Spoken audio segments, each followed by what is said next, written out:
ಝೂನಲ್ಲಿದ್ದಂತಹ 3 ಕೃಷ್ಣ ಮೃಗಗಳು ತಪ್ಪಿಸಿಕೊಂಡು ಹೋದಂತಹ ಘಟನೆ ಕಲಬುರಗಿಯಲ್ಲಿ ನಡೆದಿದೆ.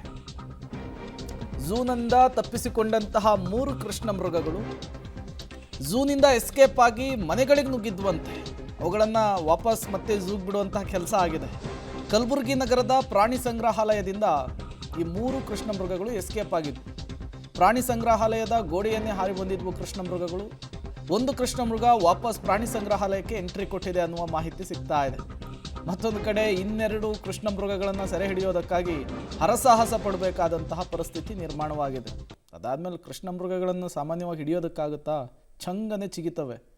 ಅವುಗಳನ್ನು ಹಿಡಿಯೋದು ಕೂಡ ತುಂಬ ಕಷ್ಟದ ಕೆಲಸ. ಇಷ್ಟು ದಿನ ಝೂನಲ್ಲಿದ್ದಾಗ ಅವುಗಳ ಕಾಲು ಕಟ್ಟು ಹಾಕಿದಂತಾಗಿರುತ್ತೆ. ತುಂಬ ಕಡಿಮೆ ವ್ಯಾಪ್ತಿಯಲ್ಲಿ ಅವುಗಳ ಓಡಾಟ ಇರುತ್ತೆ. ಏಕಾಏಕಿಯಾಗಿ ಹೊರಗಿನ ಪ್ರಪಂಚ ನೋಡಿಬಿಟ್ರೆ ಅವುಗಳನ್ನು ಹಿಡಿಯೋದು ಕೂಡ ಕಷ್ಟನೇ. ಬಟ್ ಈಗ ಒಂದು ಕೃಷ್ಣ ಮೃಗ ವಾಪಸ್ ಬಂದಿದೆ ಅನ್ನೋದು ಗೊತ್ತಾಗ್ತಾ ಇದೆ. ಇನ್ನು 2 ಕೃಷ್ಣ ಮೃಗಗಳನ್ನು ಹಿಡಿಯೋದಕ್ಕಾಗಿ ಈಗ ಹರಸಾಹಸ ಮುಂದುವರೆದಿದೆ.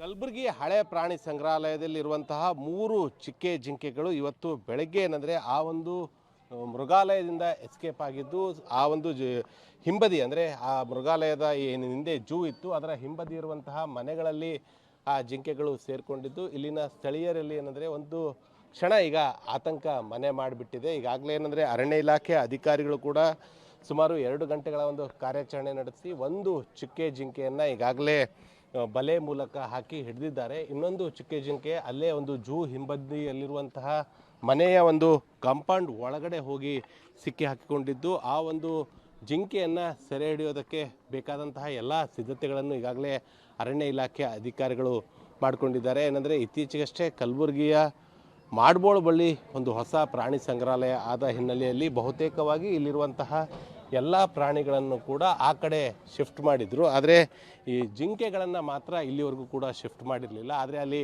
ಆಹಾರದ ಕೊರತೆಯಾಗಿ ಈ ರೀತಿಯಾಗಿ ಪ್ರಾಣಿಗಳು ಅಲ್ಲಿಂದ ಬೇರೆ ಕಡೆ ವಲಸೆ ಬಂದವೋ ಏನಾಗಿದೆ ಅನ್ನೋದ್ರ ಬಗ್ಗೆ ಈಗ ಖುದ್ದು ಅರಣ್ಯ ಇಲಾಖೆ ಅಧಿಕಾರಿಗಳು ಮತ್ತು ಝೂದ ಒಂದು ಅಧಿಕಾರಿಗಳಿಗೆ ಸಂಬಂಧಪಟ್ಟ ಅಧಿಕಾರಿಗಳೇ ಹೇಳಬೇಕು. ಸದ್ಯ ಏನಂದರೆ ಈ ಜಿಂಕೆಗಳು ಸಾರ್ವಜನಿಕ ಸ್ಥಳಗಳಲ್ಲಿ ಓಡಾಡ್ತಾ ಇರೋದ್ರಿಂದ ಸಹಜವಾಗಿ ಇಲ್ಲಿ ಆಟ ಆಡ್ತಾ ಇರುವಂತಹ ಮಕ್ಕಳು ಸೇರಿದಂತೆ ಬಹುತೇಕ ಜನ ಏನಂದರೆ ಕಾಡಿನಲ್ಲಿರುವಂತಹ ಪ್ರಾಣಿಗಳು ಈ ರೀತಿಯಾಗಿ ನಾಡಿಗೆ ಬಂದಿರೋದ್ರಿಂದ ಸಹಜವಾಗಿ ಆತಂಕಕ್ಕೆ ಒಳಗಾಗಿದ್ದಾರೆ. ಇನ್ನು ಆ ಜಿಂಕೆಗಳನ್ನು ಈಗ ಮತ್ತೆ ಸೆರೆ ಹಿಡಿದು ಝೂಗೆ ಒಯ್ಯಬೇಕಾದಂತಹ ಕೆಲಸಕ್ಕೆ ಈಗ ಅರಣ್ಯ ಇಲಾಖೆಯ ಅಧಿಕಾರಿಗಳು ಕೂಡ ಮುಂದಾಗಿದ್ದಾರೆ. ಒಟ್ಟು 3 ಏನಂದರೆ ಜಿಂಕೆಗಳು ಒಂದು ಎಸ್ಕೇಪ್ ಆಗಿದ್ದು, ಅದರಲ್ಲಿ ಈಗಾಗಲೇ ಒಂದು ಜಿಂಕೆಯನ್ನು ಬೆಳಗ್ಗೆ ಈಗಾಗಲೇ ಹಿಡಿದಿದ್ದಾರೆ. ಇನ್ನುಳಿದಂತಹ 2 ಜಿಂಕೆಗಳೇನಿವೆ ಆ ಜಿಂಕೆಗಳಲ್ಲಿ ಒಂದು ಜಿಂಕೆ ಈಗಾಗಲೇ ಒಂದು ಮನೆಯ ಒಂದು ಕಾಂಪೌಂಡ್ ಒಳಗಡೆ ಸಿಕ್ಕಿಬಿದ್ದಿದ್ದು, ಅದಕ್ಕೆ ಸೆರೆ ಹಿಡಿಯೋದಕ್ಕೆ ಬೇಕಾದಂತಹ ಎಲ್ಲ ಸಿದ್ಧತೆಗಳನ್ನು ಅರಣ್ಯ ಇಲಾಖೆ ಅಧಿಕಾರಿಗಳು ಬೇಲಿ ಹಾಕಿ ಏನಂದರೆ ಸೆರೆ ಹಿಡಿಯೋದಕ್ಕೆ ಮುಂದಾಗ್ತಾ ಇದ್ದಾರೆ.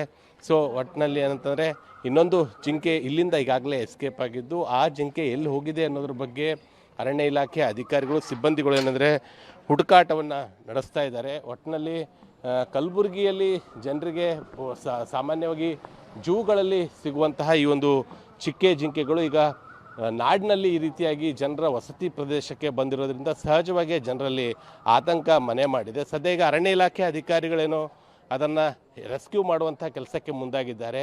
ಆದರೆ ಈ ರೀತಿಯಾಗಿ ಜಿಂಕೆಗಳು ಅಲ್ಲಿಂದ ಹೇಗೆ ಎಸ್ಕೇಪ್ ಆದವು, ಯಾರ ನಿರ್ಲಕ್ಷ್ಯ ಎಂಬುದು ಮಾತ್ರ ಅರಣ್ಯ ಇಲಾಖೆ ಅಧಿಕಾರಿಗಳ ಒಂದು ತನಿಖೆಯಿಂದನೇ ಹೊರಬರಬೇಕಾಗಿದೆ. ಕ್ಯಾಮ್ರಾ ಪರ್ಸನ್ ಮನೀಶೊಂದಿಗೆ ಪ್ರವೀಣ್ ರೆಡ್ಡಿ, ಪಬ್ಲಿಕ್ ಟಿವಿ, ಕಲಬುರಗಿ. ಸಿಬ್ಬಂದಿಗಳ ನಿರ್ಲಕ್ಷ್ಯದಿಂದಲೇ ಕೃಷ್ಣ ಮೃಗಗಳು ಹೊರಬಂದಿರೋದು ಸ್ಪಷ್ಟವಾಗಿ ಗೊತ್ತಾಗ್ತಾ ಇದೆ. ಬಟ್ ಈಗ ಅವುಗಳನ್ನು ಹೆಂಗೆ ಹಿಡಿಬೇಕು, ಅವುಗಳಿಗೆ ಯಾವುದೇ ರೀತಿಯ ಪೆಟ್ಟಾಗದೇ ಇರುವಂತಹ ನಿಟ್ಟಿನಲ್ಲಿ ಹೇಗೆ ರೆಸ್ಕ್ಯೂ ಮಾಡ್ತಾರೆ ಅನ್ನೋದನ್ನು ಕಾದು ನೋಡಬೇಕಿದೆ. ಆಮೇಲೆ ಕೃಷ್ಣ ಮೃಗಗಳನ್ನು ಹಿಡಿಯೋದು ಅಷ್ಟು ಸುಲಭದ ಕೆಲಸ ಕೂಡ ಅಲ್ಲ.